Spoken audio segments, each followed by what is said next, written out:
tell you the psychology of car collecting. It starts out at probably 12 years old. When we were young, you had two types of people. You had the guys that, everybody wanted Hot Wheels or Matchbox. First it was Matchbox. And they didn't roll very good. Then Hot Wheels came out, and you'd push them and they were on little bearings on the wheels, and the wire went underneath the chassis. If you ever ripped them apart, they were kind of springy. We were kids that ripped everything apart. And when they started getting too scratched up, we'd even stick firecrackers and stuff and send them off jumps, put lighter fluid on them and let them fly, on fire. And then you worked your way up to slot cars. But there were some guys that would buy stuff, and they actually made carrying cases for these Hot Wheels. And I knew guys like this. They'd brag about how many Hot Wheels they had. You go over to their house, they had track, but usually they'd have some beater cars that they played on the track, and the other ones were in the carrying case. And then you had to stand back while the guy would organize all his Hot Wheels, and you'd look at them for 10 minutes, and then they put them back into their carrying case, and they still got them to this day, like 50 years later. And there's a collector group that buys Hot Wheels, and you'd say, hey, I know a guy that's buying that stuff if you want to sell it. I don't know. They just don't want to get rid of it. So then they grow up and they get real cars. And, the car could have there's guys that buy Hellcats. Okay, they got 707 horsepower, but they drive them like they got a Volkswagen.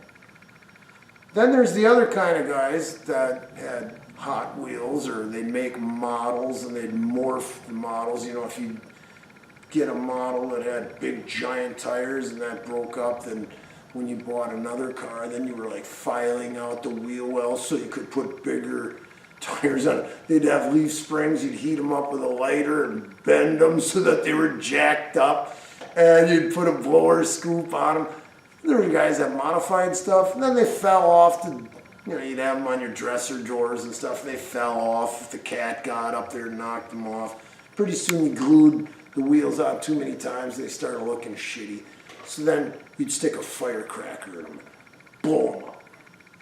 And my mom would allow us. I used to, at 4th of July, I used to buy thousands of firecrackers.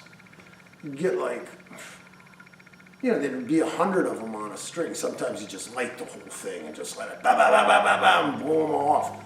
Well, these ones that were 1.5 inch long and they looked like a playing card on the outside, I figured I was going to take my GTO it was the Monkey Mobile. Okay, and there's this injector scoop on it, and I stuck the firecracker in there, and my little brothers were with me, and we're gonna blow it off, and it goes, and it stops, and they go running up to it. I go, stop! You never know, sometimes it seems like a dud, but then all of a sudden it goes off. My brother's not listening to me, and he's going up by this model. It's out in the driveway. And all of a sudden, boom, it blows up, and you just see him fly back, and I'm thinking, oh no, he got pieces of plastic in his eyes, and he's blinded, and I'm gonna get in trouble. And he grabs his face, and he runs into the house, and we're chasing after him, and the injection scoop rammed up his nostril.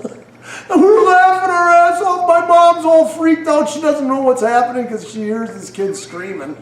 And she had to go in there with some hemostats and grab those 3 holes. She got a hold of that with these, they're really tight pliers thing. And she pulled this scoop out of his nose. And then I got in trouble, and then couldn't shoot, firecrackers off for a while. But the type of people I was talking about that collect cars, they get one, and then one's not good enough. They got to have another one and another one. They're all these really super modified cars or collector cars, and they own them for a while, but they don't even drive them. When you see something that comes into Barrett Jackson, and you would have blown the wheels off of this thing, and it only has 140 miles on it. Or let's say a 67 Corvette with a 427 tri-power, and it only has 4,000 miles on it. You just think like, what the hell? And it's got original paint, original interior. I was like, most guys that got those cars, they beat the hell out of them, and they're in junkyards. You know? But there's always these other type of people that have more coats of wax on them, and maybe if that's how you get your enjoyment out of them, some guys get their enjoyment out of beating the hell out of their car, and then it's junk and they lose it. And then here's the smart guy that never used it, kept it around for 40 years, and now he's selling it for $150,000.